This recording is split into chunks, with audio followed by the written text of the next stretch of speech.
حضرت اسماء بنت ابی بکر رضی اللہ تعالیٰ عنہا بیان کرتی ہیں، ایک عورت نے رسول اللہ صلی اللہ علیہ وسلم سے مسئلہ دریافت کرتے ہوئے عرض کیا، اللہ کے رسول، مجھے بتائیں کہ اگر ہم میں سے کسی کے کپڑے کو حیض کا خون لگ جائے تو وہ کیا کرے؟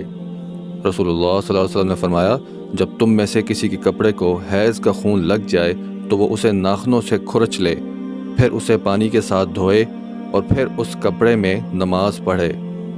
حضرت سلیمان بن یسار رحمۃ اللہ علیہ بیان کرتے ہیں، میں نے کپڑے کو لگ جانے والی منی کے بارے میں عائشہ رضی اللہ تعالیٰ عنہا سے مسئلہ دریافت کیا تو انہوں نے فرمایا، میں اسے رسول اللہ صلی اللہ علیہ وسلم کے کپڑے سے دھو دیا کرتی تھی، پس آپ نماز کے لیے تشریف لے جاتے جبکہ دھونے کا نشان آپ کے کپڑے میں ہوتا۔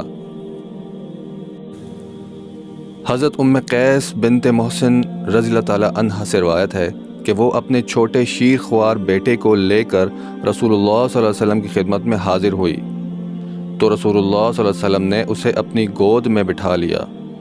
اس نے آپ کے کپڑے پر پیشاب کر دیا تو آپ صلی اللہ علیہ وسلم نے پانی منگا کر اس پر چھڑک دیا اور اسے دھویا نہیں۔ حضرت عبداللہ بن عباس رضی اللہ تعالیٰ عنہ بیان کرتے ہیں، میں نے رسول اللہ صلی اللہ علیہ وسلم کو فرماتے ہوئے سنا، جب چمڑے کو رنگ دیا جاتا ہے تو وہ پاک ہو جاتا ہے۔ حضرت عبداللہ بن عباس رضی اللہ تعالیٰ عنہ بیان کرتے ہیں، میمونہ رضی اللہ تعالیٰ عنہا کی آزاد کردہ لونڈی کو صدقے کے طور پر ایک بکری دی گئی، پس وہ مر گئی۔ رسول اللہ صلی اللہ علیہ وسلم اس کے پاس سے گزرے تو فرمایا، تم نے اس کی کھال کیوں نہ اتار لی؟